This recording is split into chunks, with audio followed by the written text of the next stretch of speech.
In the early stages of World War II, although the United Kingdom was a major tank-producing country, it did not have a suitable heavy tank.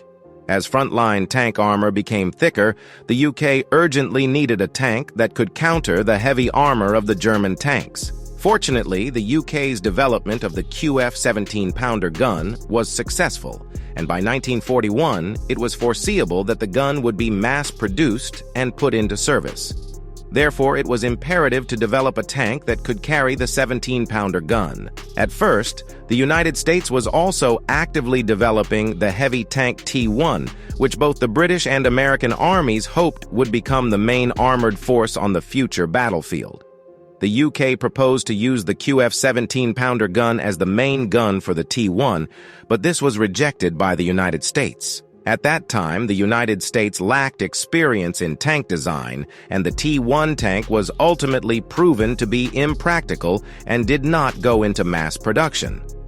The UK had no choice but to find a way to solve the issue of the gun carrier. One well-known tank is the A-30 Challenger cruiser tank, which successfully mounted the 17-pounder gun. However, at the time, the UK also had another competing model, the A-29 cruiser tank. Interestingly, Rolls-Royce also participated in the development of the A-29. And in fact, the development of the A-29 also referenced the chassis of the Cromwell cruiser tank, so they looked very similar in appearance. The A-29 was named Allen. The A-29 had a heavy body, with an estimated weight of 50.65 tons, of which over 16 tons were used for armor protection.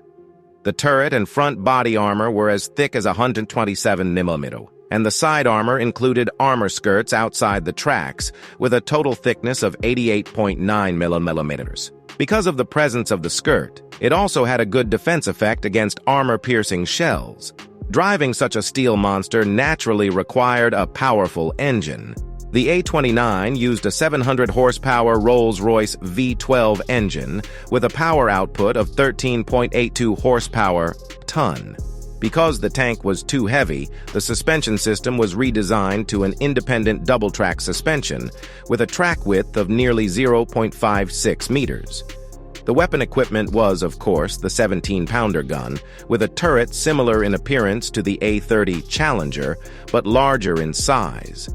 It had a 17-pounder gun as the main weapon, with a coaxial machine gun, but the specific model was not specified in the design. In the design work of the tank, the suspension system of the A-29 was too complex, which greatly delayed the design progress. The overall development of the tank exceeded the expected date of February 1943, leading to the cancellation of the project, and it was replaced by the simpler A-30 Challenger cruiser tank. Although the A-29 is classified as a cruiser tank, its weight and size are more like a heavy tank. Apart from some difficulties in the suspension, other aspects were not difficult for the UK at that time, and the design was just a matter of time.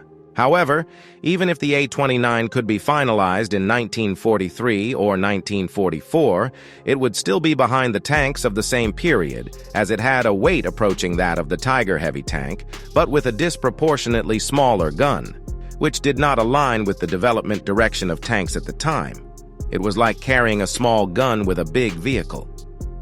The A-29 cruiser tank was estimated to weigh 50.65 tons, with a length of 7.47 meters, width of 3.2 meters, height of 2.92 meters, and was equipped with a 700-horsepower Rolls-Royce Meteor V-12 gasoline engine. It had a maximum speed of 48.3 kilometers per hour, front armor of 127 mm, side armor of 88.9 mm, and the main weapon was a QF17 pounder gun with other data unknown.